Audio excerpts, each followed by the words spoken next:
Hey guys, there's a couple right ahead of me, and I want to tell you a little anecdotal story of my day, my evening here. The sun is setting along the Yodogawa River here in Osaka, Japan. Beautiful. Yeah, so there's that old guy. I was just texting on my phone, and there was a couple. They looked like they were in their 70s, a husband and a wife. And the guy came up to me and he said, in English, he said, "May I speak to you?"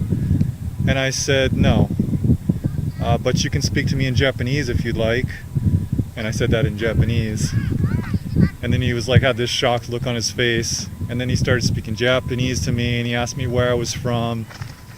And I knew the whole spiel. I knew the questions that were coming. And but he was speaking Japanese to me, so my guard went down a little bit. But he's still giving me the gaijin questions, which you just get tired of, just week after week, month after month, year after year, being treated like the eternal outsider. It gets tiring. But I could tell he was nervous, so I just took it down a notch. I went along with it, and we were speaking Japanese for a while.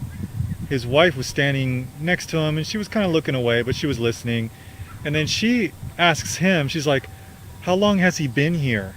And I was thinking, what the fuck? I'm standing right here speaking Japanese, fluent Japanese with your husband, and you're asking him how long I've been here? Just fucking ask me yourself. I'm right here. Talk to me like I'm a normal fucking human being. And I just said to her, I said, "You know what? I'm right here. I'm right here. Why don't you ask me yourself?" And I said, "That's really rude. Don't you think that's rude? You're treating me like I don't exist." And she's like, "So ya ne?" Like, "Yeah, you're right." And guys, I tell you, I'm not an asshole. I'm not a mean person, but it's just like that behavior is not acceptable. That's social retardation to its max, Okay, granted, Japanese people have come from an island nation where for hundreds of years they've been closed off to the rest of the world. But goddamn, it's 2015 now. We have social media. You can interact with the world even if you can't leave the island. I don't like talking to people like that. But look, you approached me. Her and her husband approached me. You put yourselves in that position, And I'm just going to tell you how it is. Sorry.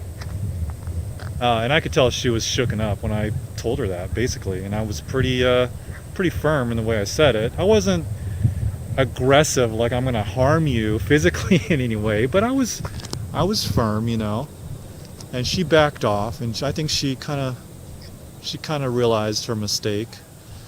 So, and the husband kept on talking to me, and then he started speaking English to me. His voice was shaking, and he's like, "Oh my God, it's been like 20 years since I was in America. It's hard for me to get the words out." And I was like, okay, I get it. He sees a foreigner, he wants to practice his English.